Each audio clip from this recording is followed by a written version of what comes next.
All right, well, what's up, guys? Welcome to this week's team call. I'm super excited to have every single one of you on here tonight. We have a special guest on our team call tonight. He is my coach and mentor, but also, more importantly, one of my good friends, Mr. Scotty Hobbs. So I'm going to try to do a little bit of an intro here for him.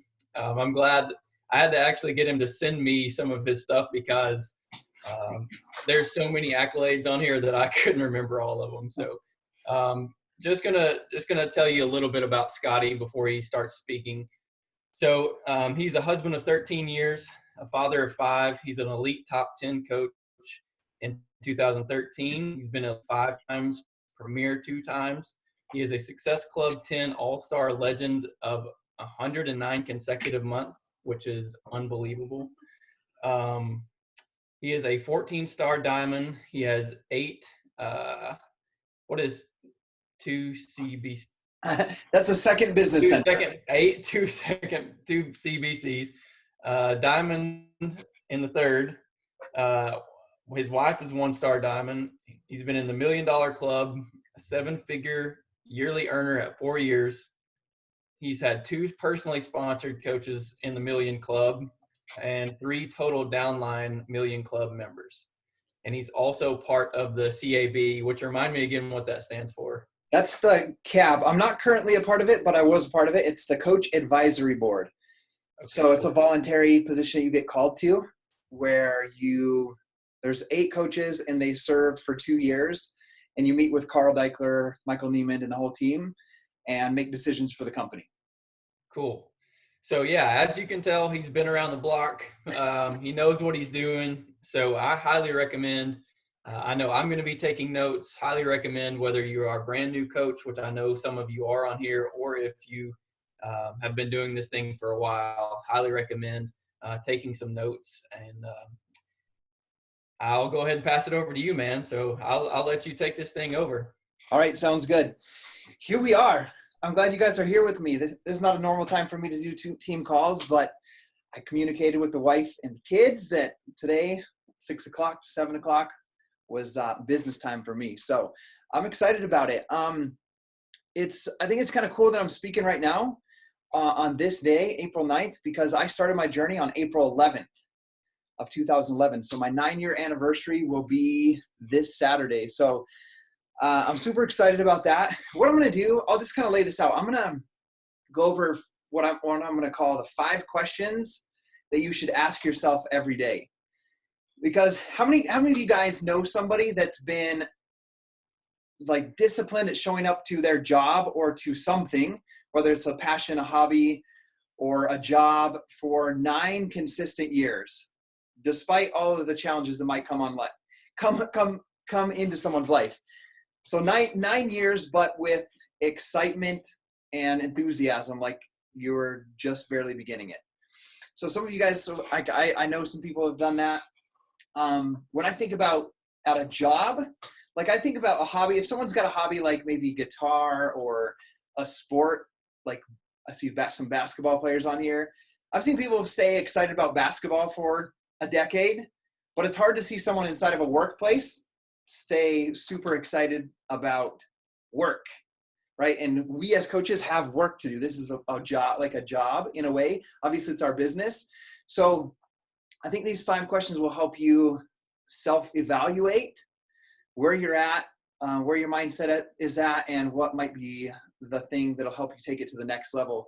So one thing, when Tate's like, I got a lot of notes to take, I want you guys to know every National Wake Up Call on Mondays, I'm taking notes. Like I'm trying to figure it out just like you guys. Like we're getting ready to launch BOD groups and I'm over here like, oh crap, I don't really understand completely what BOD groups are.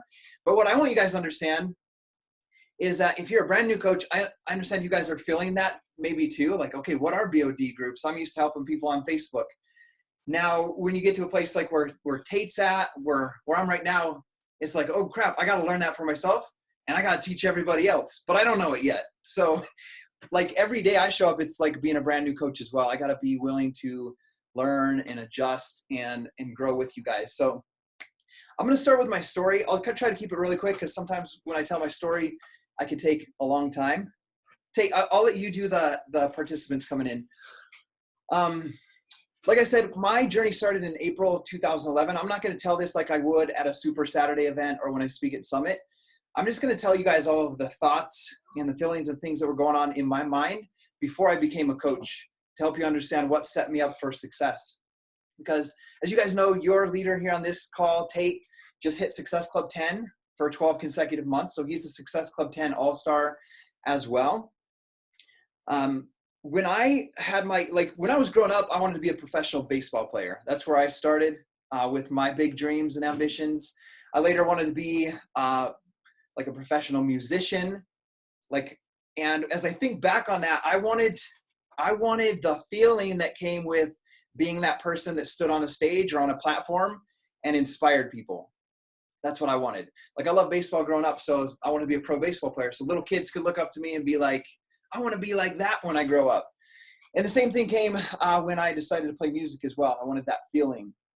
So thinking back on that, those were some of the goals and dreams that I had.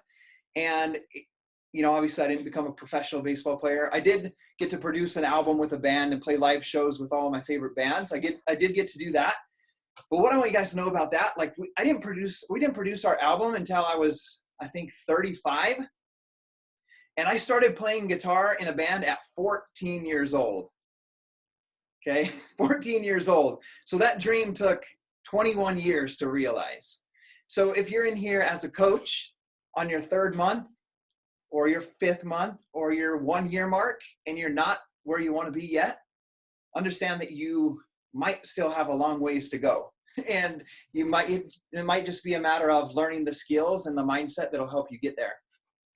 So as we lead into my coaching journey, I had that ability to stay committed to something. Like, when I wanted something, to stay committed to it and work on it every day. Like, when I was a teenager, when I first got into my first band, I didn't really know how to play the guitar.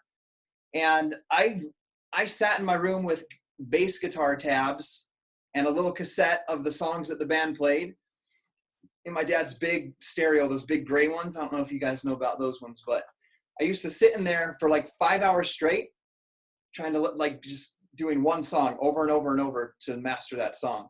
And so I would put in the work every single day.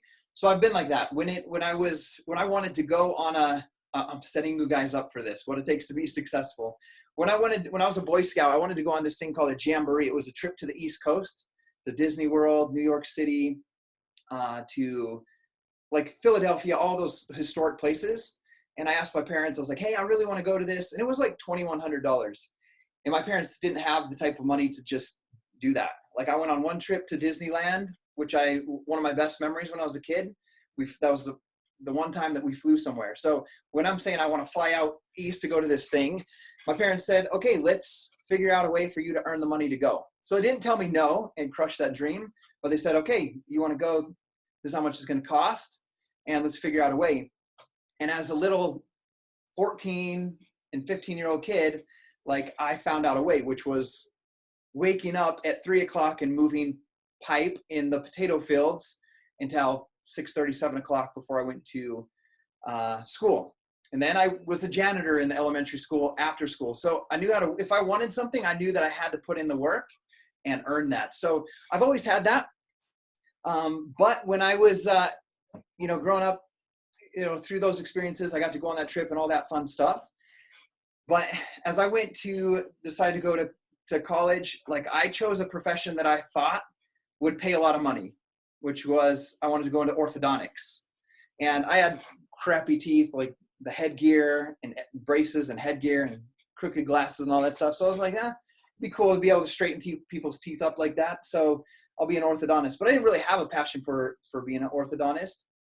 It was just, I thought I could make a good income doing that. So long story short, obviously I am not that. I ended up dropping out of college after, before I even got my associate's degree. But as I did that, I was playing music, and that's when I met Gabby. And I remember, like, I had a dream of just owning a nice home, being married, having a nice family, and having a great home. And, as I started working, when we were first married, Gabby and I were on like Medicare and WIC. We had the help of the government because we didn't make very much money. And I remember we were like, as we were doing this, I'm like, man, like I got to figure something out because I want to have this great life and I want to own a home. And I remember going to my boss after my first daughter was born. And I was like, hey, I think it's time that I get a raise. And I was 2 years in. I was a dental lab technician. I wasn't an orthodontist. I made the crown and bridge in a laboratory. And we had our daughter, and I've been working there for 2 years without a raise. I went to him and I said, hey, his name was Dan. I was like, hey, Dan, we just had our baby a month ago, and we're really struggling to like pay the bills, like pay for it. Now we got diapers and all this stuff. And he's like, Scotty, he's like, you're not worth it yet. And I was like, but I don't have insurance or anything either. And he's like, well, I gave you $11 an hour when I could have gave you 10. That $11 was for you to go get your own insurance. And I'm like, what? Like, that doesn't make any sense. Like, that's not how much it costs. Anyway, I walked away. I just stepped away from that and moved to Idaho Falls. And I wanted to have a beautiful home and a great job. And that we were living in Salt Lake where I met Gabby. And we moved in, we bought this house that we're in right now. I'm a big dreamer. We couldn't afford this house. Like at that time, newlyweds without a job, like looking for a brand new job, we bought a brand new, it was a 3-bedroom home, but with an unfinished basement. So now it's like a 6-bedroom home with 2 living rooms. And we only had 1 kid at the time. And we got into this home by me getting a job where I had grown up working in a steel factory for my church leader. And he's like, I'll pay you $9.50 an hour, but we have so much work that you can work as much overtime as you want. Like, I don't care how many hours you work, as long as you're getting stuff done and working, you can have the job. So I worked like 12, 15-hour days, and every Saturday got that paycheck up high, and we qualified for this home, which was not the way that you should do it. By the way, if you're looking to buy a home, you should go within your budget. But that's the person I wanted, that beautiful home, and I was willing to work for it. And Gabby, the same thing. She got a job that she hated it was another network marketing company. She was like the coach relations. She was the customer service of Melaleuca. And she made like $15 an hour, worked during the day. We put our daughter in daycare. And so we both worked in the day, our daughter's in daycare. And she hated that job. So we qualified for the house with her paycheck in mind. She hated the job. She left it and got a job for $8 an hour at the hotel at night so that we could watch our kid. Like, I could raise our daughter at night, and she could raise her in the morning. So I know this is kind of a long story leading up to this, but we worked. I wanted something for my family, and we worked hard for it. Now, what you can find out when you work a ton of hours like that is you'll miss out on what's most important. And the most important, as I was 5 years in to work in those 12-hour days and every Saturday. I was 5 years working that. And obviously I moved up through the company. In the steel factory, I was no longer on the floor. I was like in an office, but it was still long hours.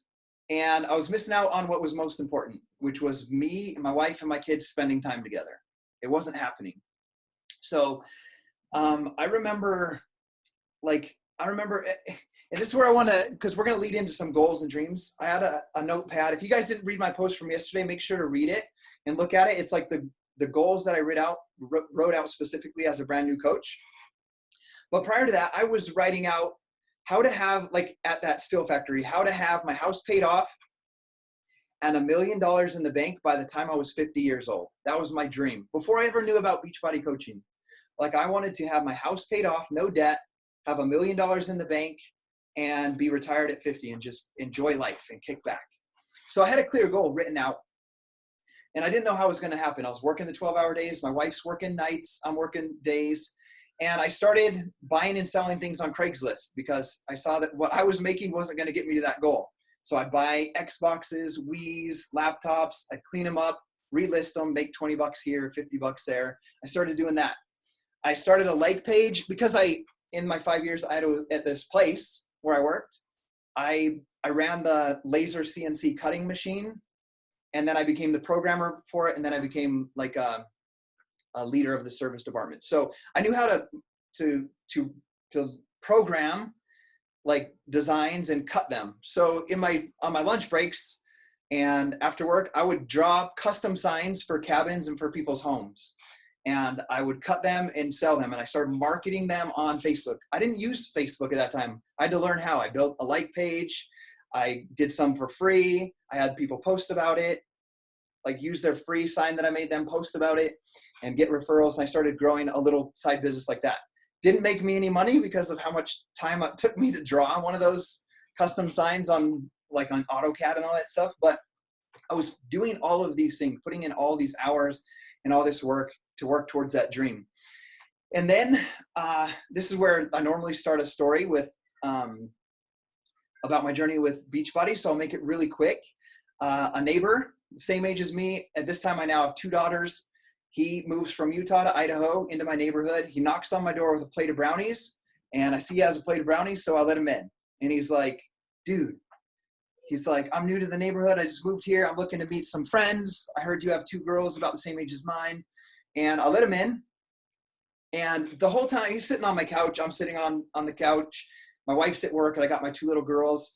And all I can see are these huge biceps bulging out of his shirt and these veins. And I'm looking at him like, dude, how are you so he was energetic and like full of confidence and just this muscular dude.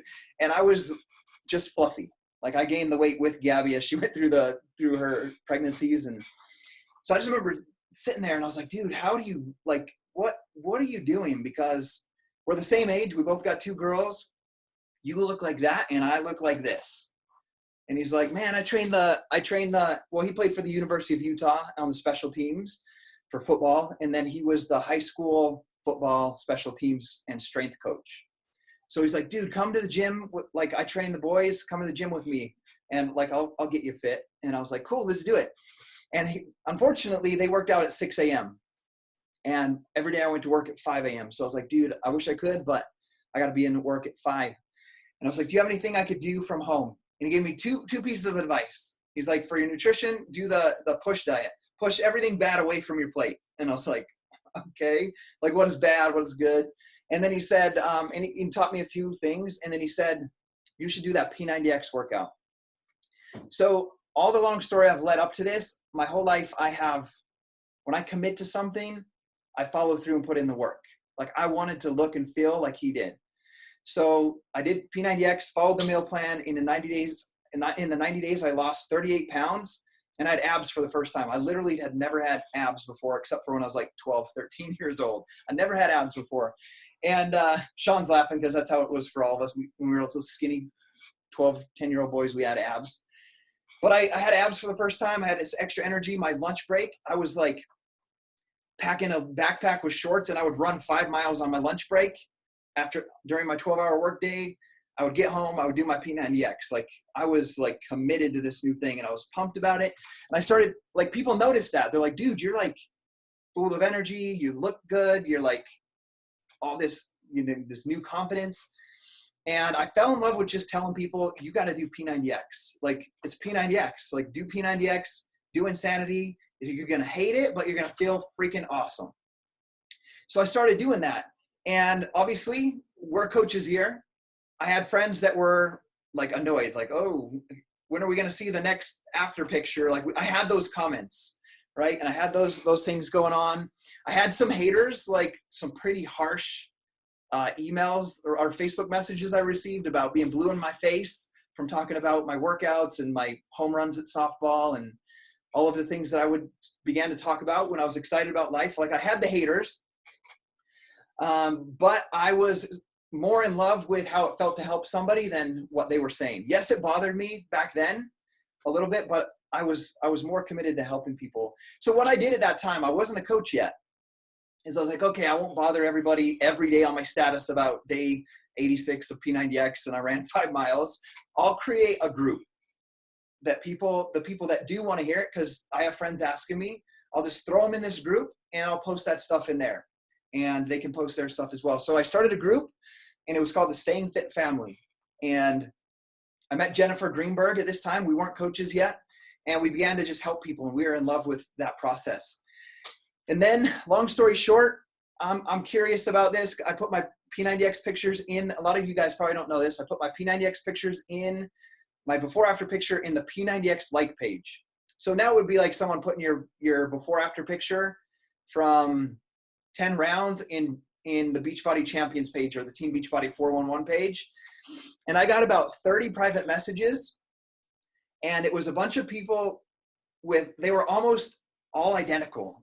There was a whole bunch of scripted messages saying, do you want to talk with my scheduled call with me and my upline about building a business? And I was like, this is the grossest thing I've ever heard in my life, because they were all copy and pasted scripts. I hated it. And I actually wrote Sean's probably the only one that knows this story, maybe Gio. I wrote a post on Facebook. It's like, if any of these guys these Beachbody coaches could actually convince me to sign up as a coach, I would destroy it. That was the words I used, because I played Call of Duty all the time, and that's the language I used. But I said it like that because I knew that if I committed to whatever this coaching thing is they talked about, that I would just put in the work and learn it, and I would become great at it. Like, I had that mindset and that belief.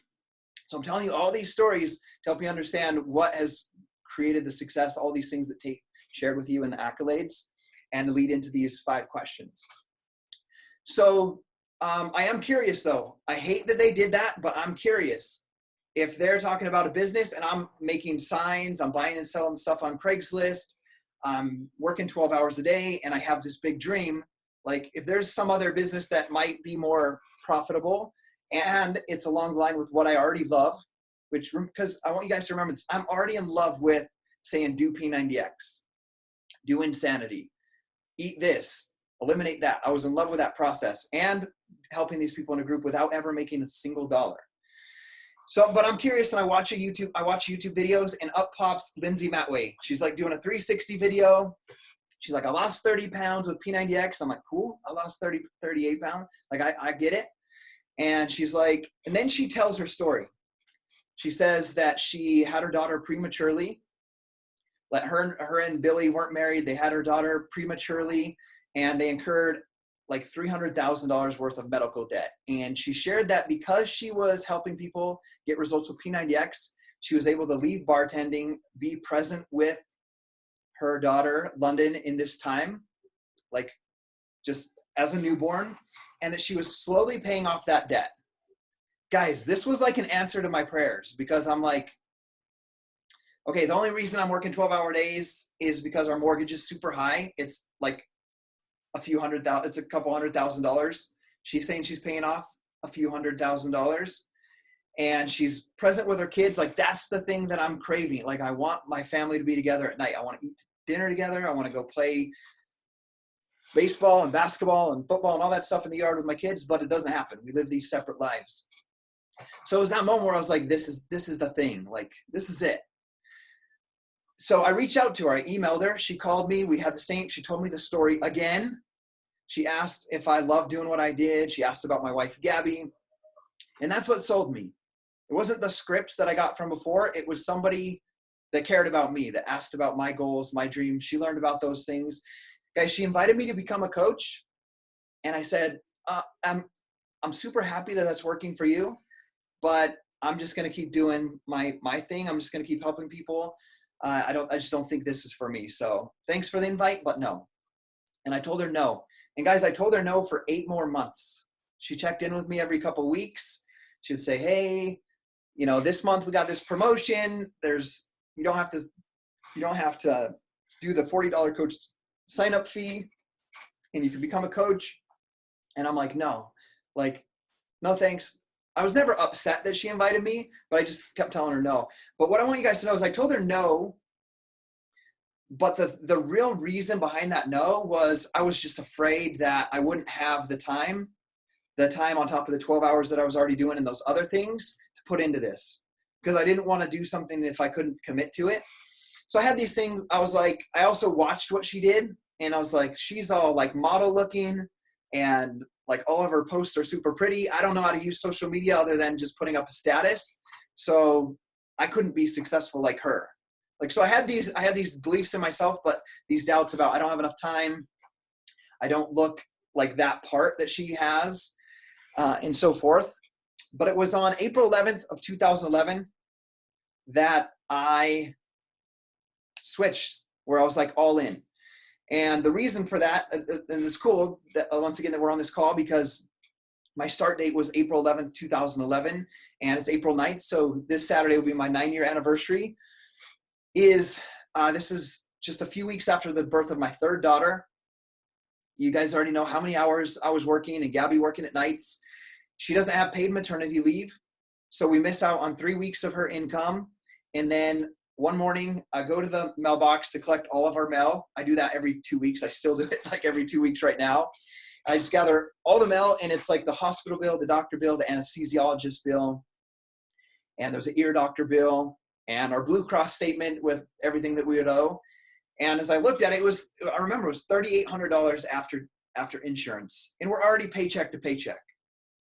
And I've like my little side business, I've earned up like $800 with all the extra hours in my side business. So like I've literally sat in my office that morning, and I felt like my cubicle was just spinning circles around me.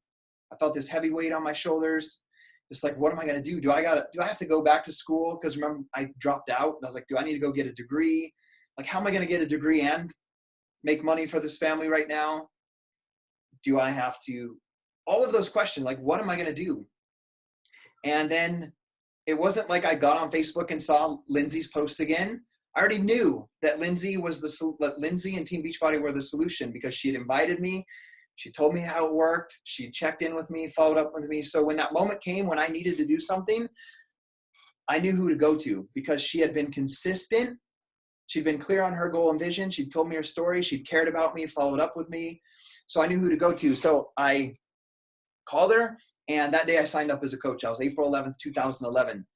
And that day, I always tell people, my fear of not knowing how to provide for my family became greater than my fear that I would have felt at coaching, that I couldn't become the coach that I wanted to be. And so I get people asking me all the time, like, when did it happen for you? When did your Beachbody coach business happen for you? It happened when I made that decision, before I ever made a sale. Like, I was successful that day because I had made a commitment. Like, I knew that I had the solution in front of me, and I was willing to do what it takes. And as we lead towards these questions, I think there's a huge difference in saying, like, okay, I'm gonna try this out. I'm gonna give this a year. I'm gonna give this 2 years. And if I'm not at XYZ by this time, I'm out. Like, if you've already decided something like that, then you're already out right now. You're not gonna see the success right now. And the way that I look, I believe in God, and I have a lot of faith. Like, I believe if God knows you have it out in the future, he's not gonna entrust you with people to help right now, knowing that you're gonna be leaving them hanging dry later on in the future. That's my own personal belief. So I was all in on that day. But what I do want you guys to know as I lead into the next couple of things is it wasn't like I came from zero scratch, signed up as a coach, and hit Success Club 10 my first month. Guys, I had done P90X at that time for an entire year, 4 complete rounds, start to finish, before, after picture, posting them, going into my Staying Fit family, helping people get started on P90X and Insanity without ever making $1. So it'd be like a brand new coach. Like, let's say Charlie's a brand new coach. She's never done any of that stuff. She's like, okay, I'm interested in this coaching thing, starts doing her workout, starts forming a group, starts inviting. It would be like that time period before I became a coach of 8 months that I did that. But I never made a single dollar. Does that make sense? But I was doing the workouts, doing the nutrition, posting on social media, adding value, inviting people to the group without making a commission, because I didn't have a coach account. So it'd be like, if I was a coach, yes, I hit Success Club 10 my very first month, but I was also doing the coaching activities for 8 months without making a single dollar. So I want you guys to remember that. And so I sign up on April 11th. I get on, this is a part most of you guys probably don't know, aside from Gio and Sean. We didn't have internet in our house when I signed up to build this online business, okay? Because I hear excuses all the time from people, and I'm going to talk very straight to you guys because you guys are my team, and I want you guys to be successful. Is I hear way too many excuses from people on why they're not successful, or why they're not building their business or not putting in the hours. Guys, I was working from 5 a.m. to 5 p.m.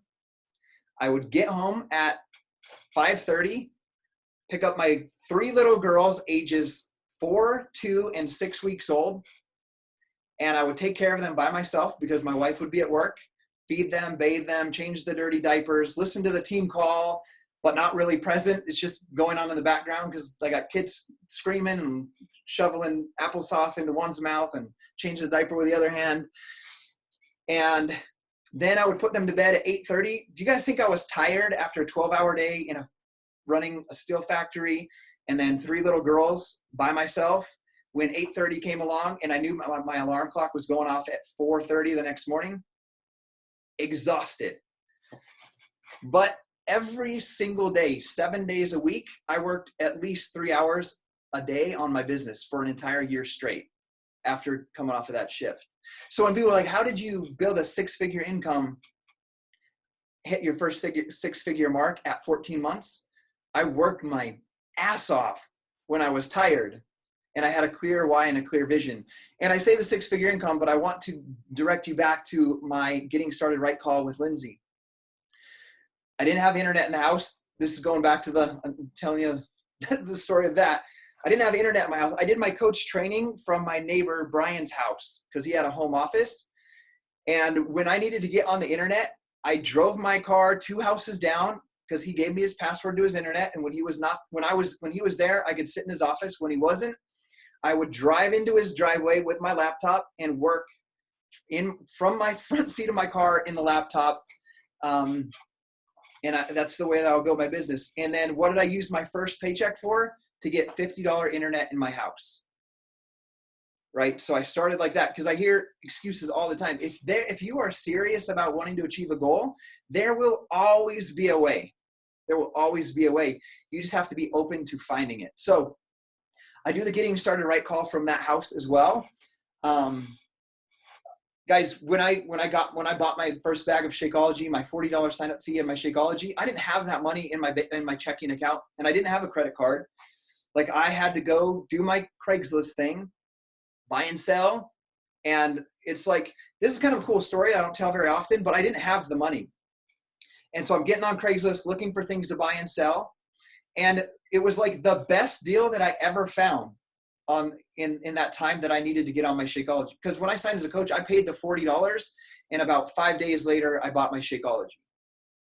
And all that time I'm on Craigslist trying to find ways to earn. And it was like this miraculous thing where an old GameStop was selling 3 Wiis for $150.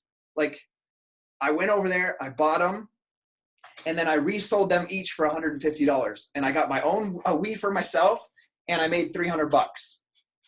And that's how I got, that's the way that I built, like I was building that side business.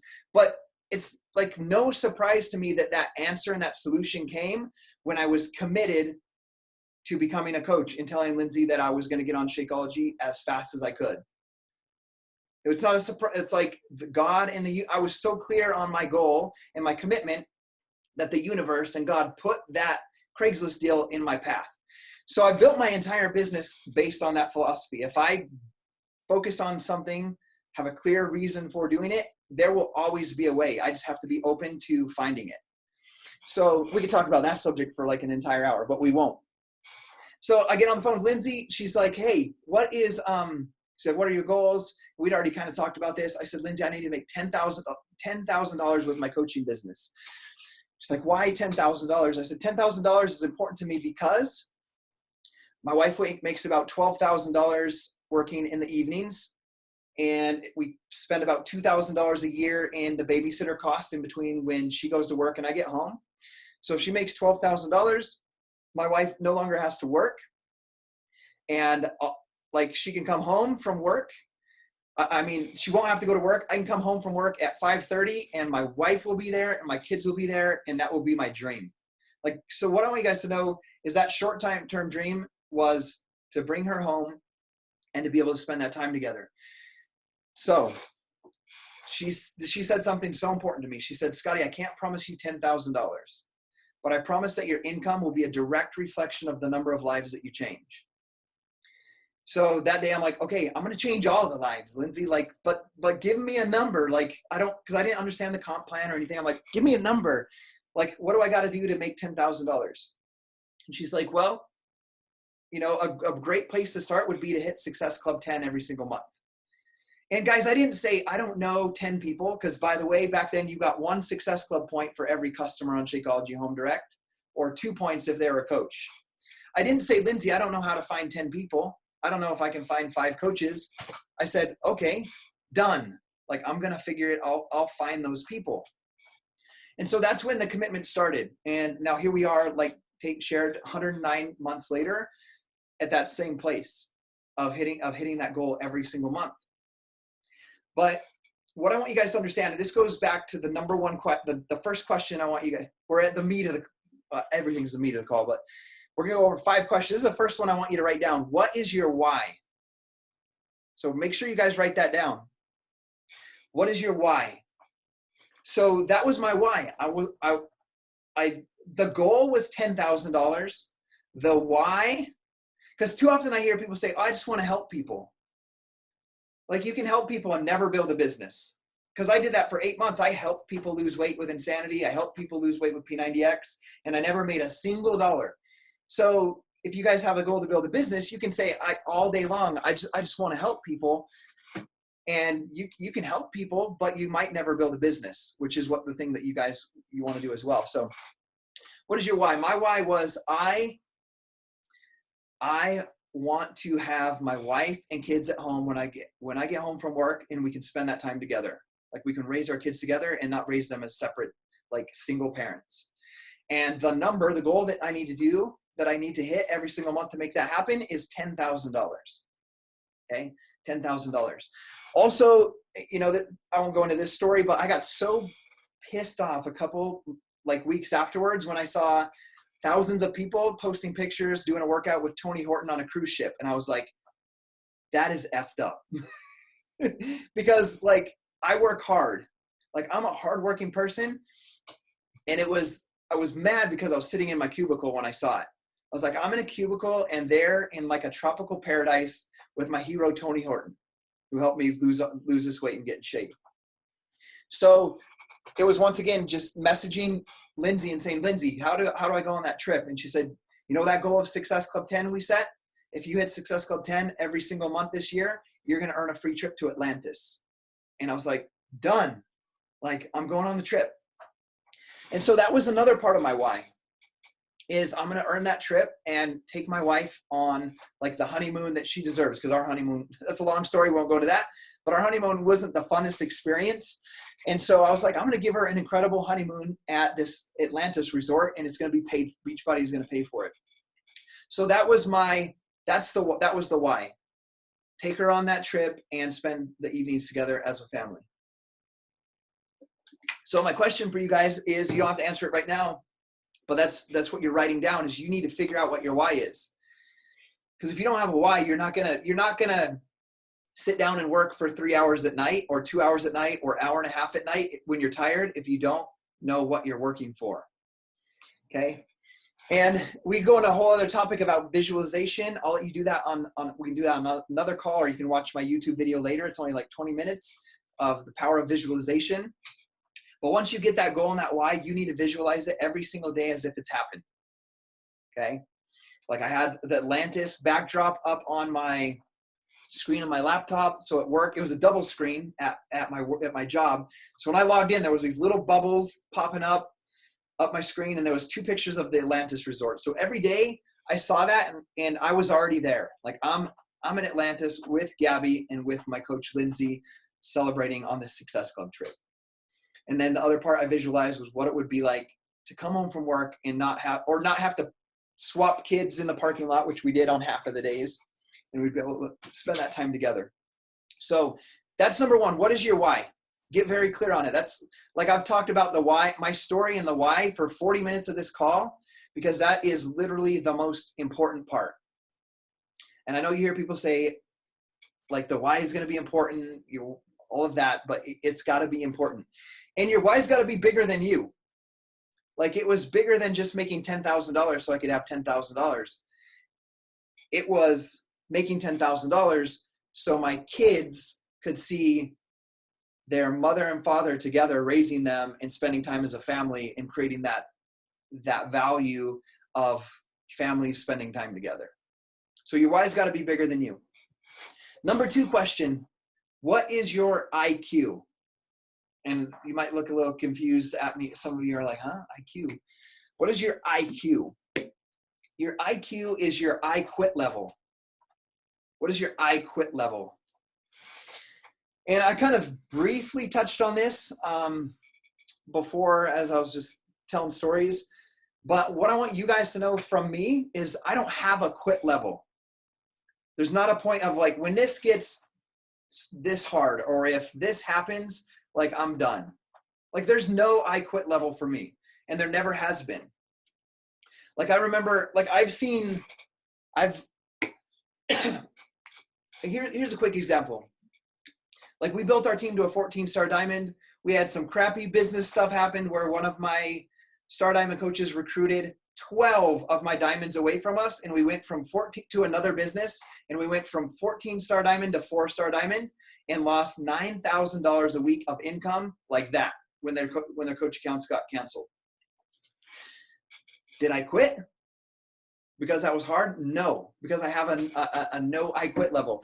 And the way that I told myself, as I set this boundary for myself early in the very beginning of my journey, is I decided that if my entire team, every single coach and customer got stripped for me for some reason or another, I would wake up the next day with a clear goal and vision of building this business, and I would do the vital behaviors, and I would reach out and help the person in front of me.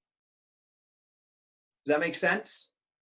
Like if everything got taken, if all of you were like stripped from me and this team, but the coach opportunity was still, obviously that wouldn't happen, or that obviously, but I would still wake up the next day and do the very best that I could to work on myself, read a book, read from my book, drink my shake, do my workouts, add value on social media, build connection, make connections with people, connect with people, invite people, sell Beachbody on demand to somebody, get them into a 14-day membership. Heck, they got P90X on the shelf already. Bring them into my group and help them take their before pictures and get started. Like I decided I would do that. And what that has done is it helps you stay genuine and authentic in helping people no matter what's going on outside with ranks and income and all that stuff. Because people will know if you're needy. People know if you're in it just for money or for a rank. So you've got to be committed to truly helping people and showing up the best self, your best self every single day. So what do you do? There's a question on here. What do you do about a poor IQ level? Is a poor I quit level, which is, I'm assuming it's, I'm at a point where like maybe I don't have what it takes. You're in that mindset of I don't have what it takes. Or well, you're unsure about it. You're unsure about it? Well, this is the thing. This is a really important topic, and I don't know if there's PDs on it or not, but I believe in it. I do it. I show up for myself. Mm-hmm. I'm going on like 9 years, but to then convert it to where you are or where Tate is, I can't jump over to that. Okay. So the product, I agree. I believe in 100%, and I do it every single day. I've been doing it for like 9 years, and I post about it too, but can never get to the other side of it. Okay. The thing that I notice right now is, and this is because, so you've been a coach with me just for a little bit. She's done the workouts and experienced the products for over 9 years. Previously a coach as well. So just a brand new coach right now, brand new as in a couple months. Saying, I can't jump over the gap. I can't do that. You need to change the wording to, I haven't figured it out yet, but I'm going to figure it out. I'm going to close that gap. Because if you're saying right now, and this could be with anything, I haven't hit Success Club. I'm not hitting Success Club yet. I haven't hit Success Club. I can never get more than one person sign up as a challenge pack, or I can't get to Diamond. Like if you're saying those things, what you talk about and focus on is going to expand. So what you need to do is build belief around what is actually possible for you. And it's a hard place where you're at right now because you've never done that before. So you have to bridge the gap of never doing it to being able to do it. So one of the biggest things that did that for me is like I worked on that during that 8-month period where I was helping people with P90X and insanity, all of that stuff. Is like, even before I became a coach, I was listening to the national wake up calls. I've never missed a national wake up call since I started. So where I would start is I would, like a lot of people skip past all the recognition and announcements. Like when I listened to the recognition, the new diamond coaches, the new 1-star diamond coaches, in the beginning, I visualized my name being said on there as a new diamond coach. Like as they listed out the new 30 new diamond coaches, I would like add my name in there on the end. Like I would say it. And Scotty Hobbs, new diamond coach. Okay. And the same thing, I went through the same thing. Like I went to diamond in 90 days because I had that belief and I hit Success Club 10 every month. But then it was another 12 months before, 11 months before I had my first diamond coach. So now I'm stuck in a place similar to where you're at, where I am a diamond hitting Success Club 10 every month, but I wasn't getting any of my coaches to move towards diamond. So I'm like, what the heck's wrong with me? Those are the things I was saying, right? What's wrong with me? Like, why are they going to 1-star diamond and 2-star diamond? And I'm still at diamond 9 months straight. Like I've been a diamond for 9 months. Why can't I get to the next side? Why can't I get to the next level?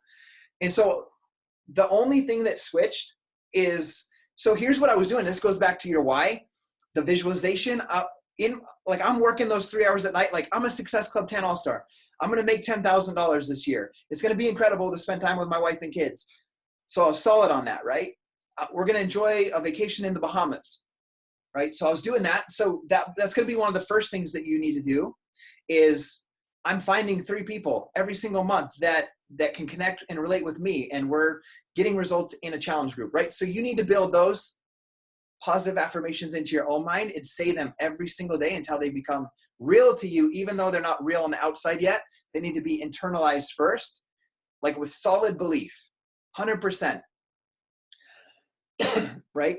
So for me, going to 1-star, like when I switched this, we went from diamond to 5-star diamond in 3 months. What I found out I was doing, and this is what you might be doing in your case, I haven't sold the challenge pack yet or recruited a coach yet, is I'm doing it. I'm an SC10 All-Star, doing all those affirmations, but at the same time, I'm like, what the F is wrong with my coaches? Like, can't you just get on the national wake-up call? Like, why can't you just do the vital behaviors and just talk to people? Like, that's what I was saying in my mind. I'm not saying that in the team page, but I would check into at the time, the Team Dynasty team page, and I'd be like, what the heck is wrong with everybody? Like, nobody's here. Like, are you not excited about this like me? And so I was speaking negatively about my coaches in my mind and in my subconscious. So do you think that you could successfully mentor somebody and cast a real belief into them if what you're saying every single day and reiterating is a negative thing about them? You can't. So what I did when we switched from diamond to 5-star diamond in a 3 months time after staying at the same rank for 8, almost 9 months, was I began to say, like, just Alan is incredible. He's doing awesome with his workouts. Tate, he's showing up every single day. Like, obviously Tate's hitting Success Club 10 every month, but let's say Tate was my new coach but hasn't hit Success Club. Like, Tate is like showing up every single day. I can see he's reading his personal development.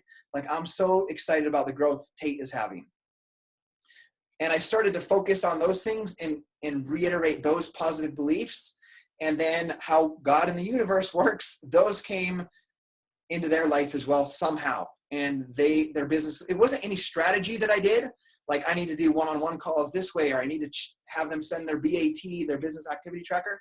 It wasn't any strategy change.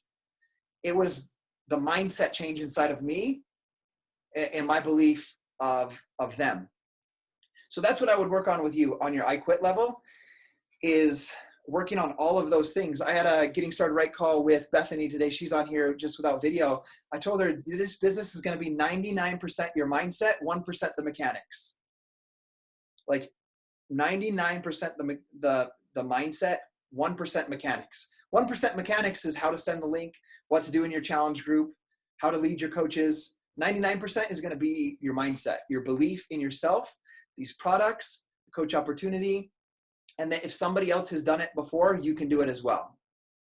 And being bulletproof solid in that. So like where you're talking about is, let's say, how did I build that? Like I helped people without getting paid for 8 months before I became a coach. But you guys probably don't know this. I'm on 460 personal development books I've read since I started.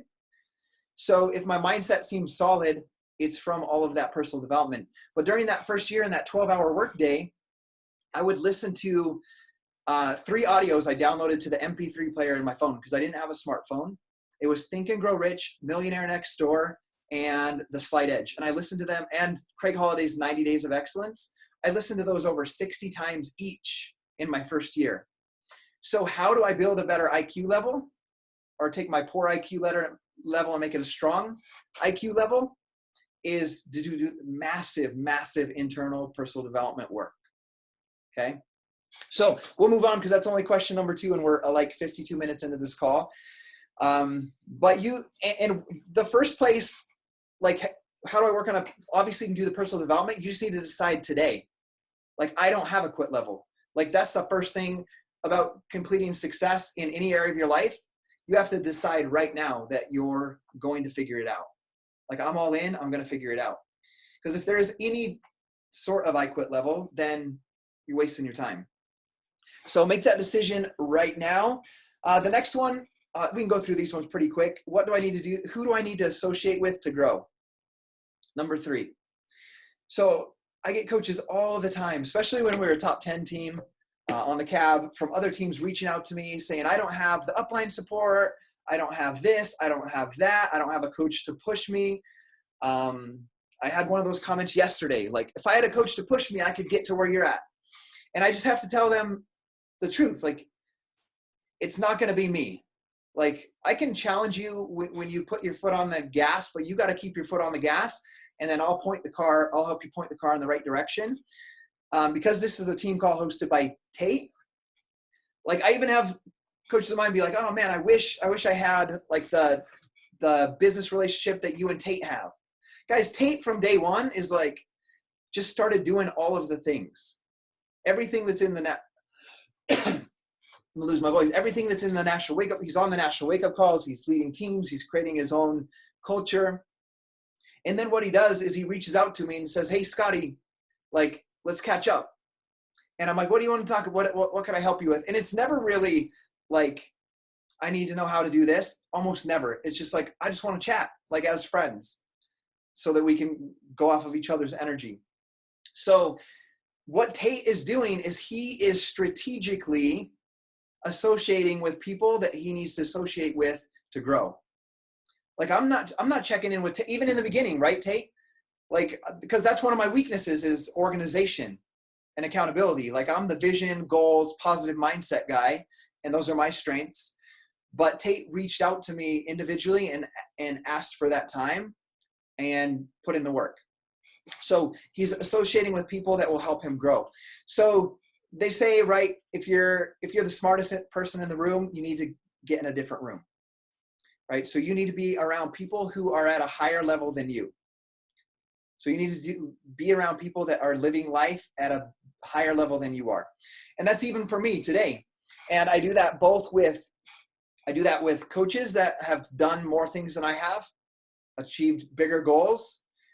Because there's my coach, for example, Beachbody does not guarantee any level of success or income, but she's done $3.5 million in a year before. So she's done more than I've done. So I need to associate myself with her to grow. And I do that outside as well. You can do that through podcasts as well.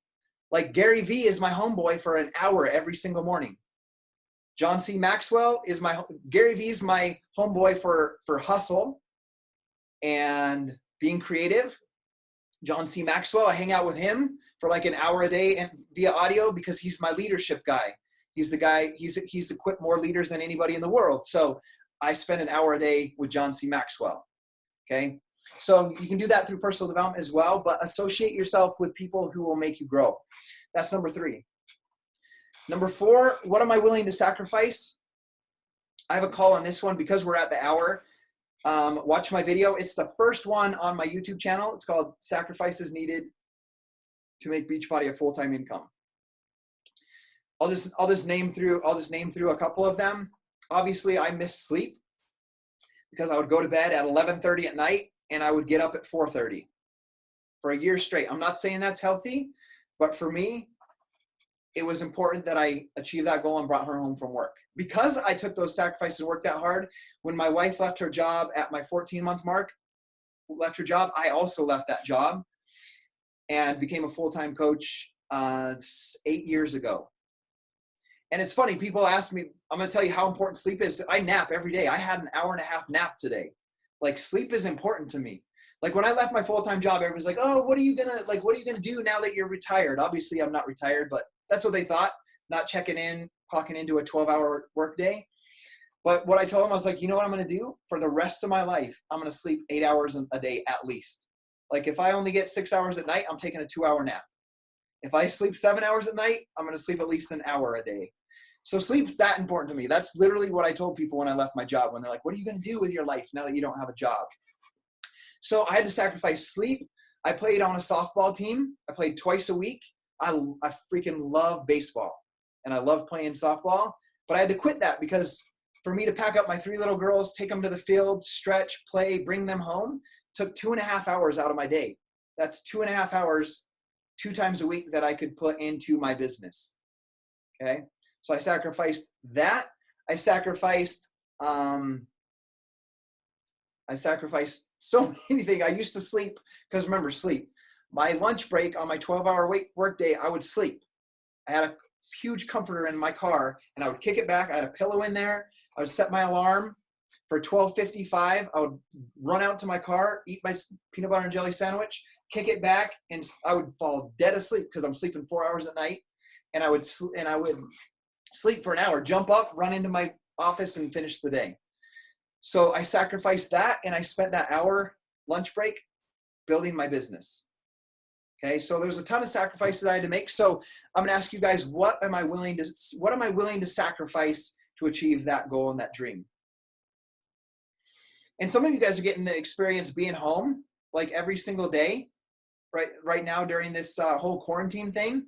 And I used to always tell people, if you could just live the life that I live, be able to live your own schedule and get paid and do something you love, you would do whatever it took. You would make so many sacrifices and you would do it for 5 years. If you could live the life I live right now, just be in that life for two months, get the paycheck, whether that is, do the workouts and have the feeling of leading people and helping people change their life, you would spend 5 years making those sacrifices that I made. I would spend 5 years if I had to do that. Like looking back now. So ask yourself, what am I willing to sacrifice to live that life? Because I had to look at my life and be like, okay, like I've gone from sweeping this factory to running a service department. I can be the head engineer. I could be the head foreman. I could maybe be the vice president of this company in the next 5 to 10 years. But I looked at those people and the lives they led. They still work 10 to 12-hour work days. They all look 10 to 20 years older than they actually were because they've been in a factory since they were 16. And I was like, I don't want that life. That's not what I want. I want what Lindsay has. I want to be home with my kids. I want to be doing what I want with my time, not stuck in this factory till I'm 68 years old. So that also helped me dig in and make those sacrifices because it was more important to me to build my goals and dreams than to build that life. Because guys, we only got one shot at this life. So what am I willing to sacrifice? That's a whole nother topic, but I hope that kind of helps so you guys can realize what you can sacrifice. Oh, the other thing, guys, this afternoon, I slept an hour after I finished I worked a solid 6 hours on my business. I played Call of Duty for an hour and a half and I slept an hour and a half. So I love Call of Duty. I freaking love it.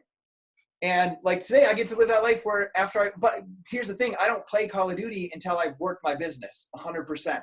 That makes sense?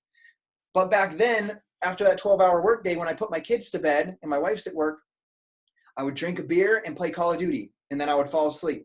That was prior Beachbody. So what's the sacrifice I had to make? I had to quit playing Call of Duty. Like I literally never played Call of Duty for that entire year. Like it got put away. So what are you willing to sacrifice to achieve your goal? Now I could play if I wanted to. When season 3 of Modern Warfare came out yesterday, I could have played all day yesterday if I wanted to. Like because of the sacrifices that I made in 2011. So the last one, because we're on the hour, is This is the most important one. Who is counting on you to make this happen? Everything we've talked about today is you write out your goals. You're not going to quit. You're associating with people. You're going to make some sacrifices. Like for what? Like who is counting on you to make this happen?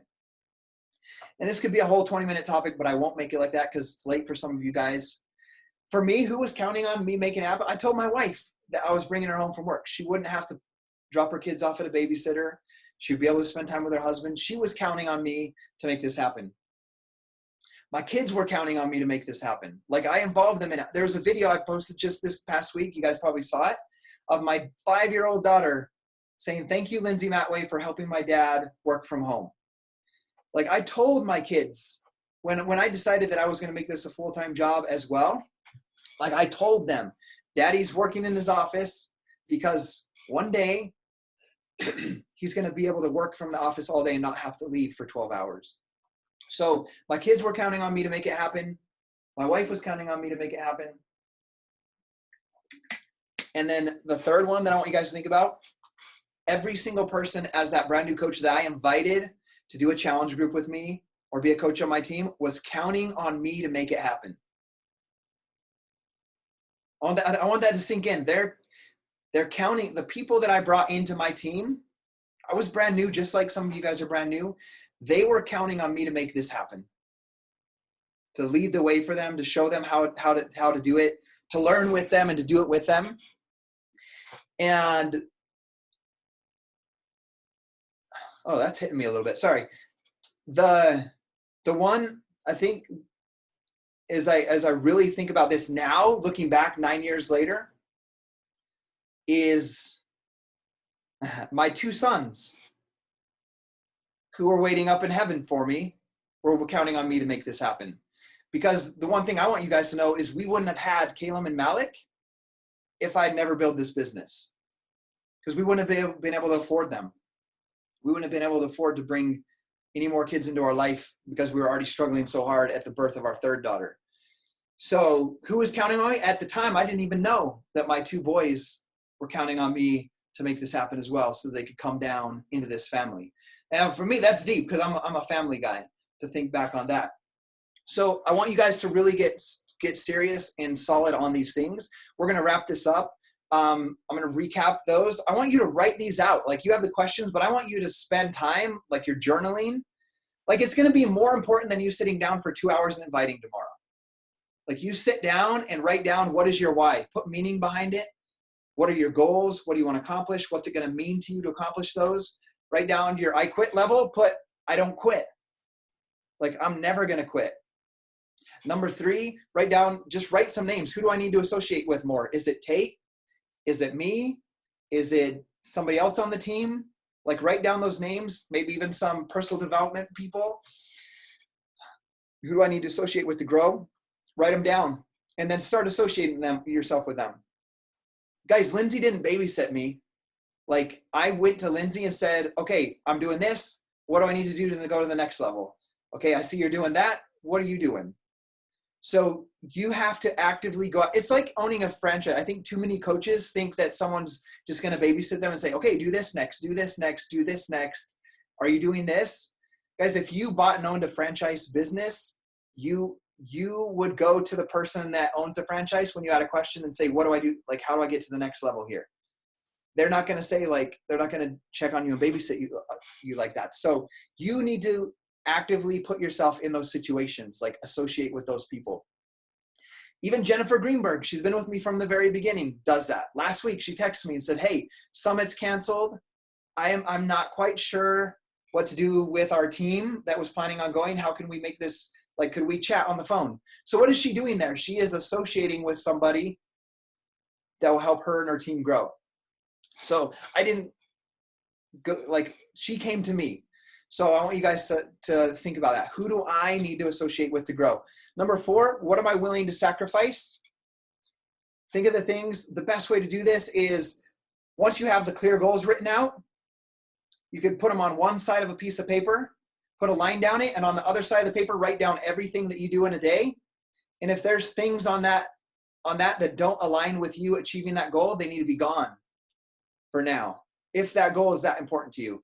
And now if you're a coach that is not in a place where you have to build a certain business and to help your family out, and you just love doing this, like by all means, you don't have to cut out those things out of your life right now or make as many sacrifices. It'll just take a lot longer. That makes sense? So what am I willing to sacrifice? And by that, sometimes when I get on this topic, I could be a little intimidating, like, oh my gosh, I got to sacrifice everything, sleep, my hobbies, blah. And that's a choice if you have as ambitious of goals as mine were, like bringing my wife home from work, leaving my job.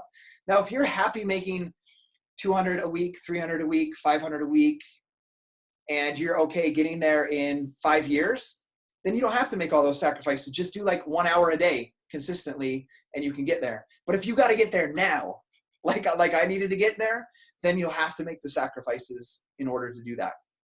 So number 5, I had to put in that disclaimer to not scare away if anybody on this call is like, okay with getting there in 5 years versus 1 year. That makes sense? Okay. And then the last one is like, who's counting on you? Who's counting on you to make it happen? When I discovered this question in the very beginning of my journey, do you know what I did? And I've shared it on social media before. I don't have it to show you now. But I took my 5-year-old daughter, we got at the kitchen table and we cut out a heart out of construction paper. It was about this big. And I wrote, "Don't give up, Daddy." And she held the heart. She posed for a picture for me. She held it and I snapped the picture and it became one of the pictures I put up in my office. And that reminded me of who was counting on me to make it happen. So guys, we're going to wrap up with that because we have gone over the hour. If you guys have questions, you guys know who you can associate with to get those questions answered. And we're here to help you guys grow, okay? All right, we'll let you guys go. I got to get these kids fed because we skipped dinner. Okay, later. Man, appreciate it. You guys have a good Charlie, night. see ya, Megan.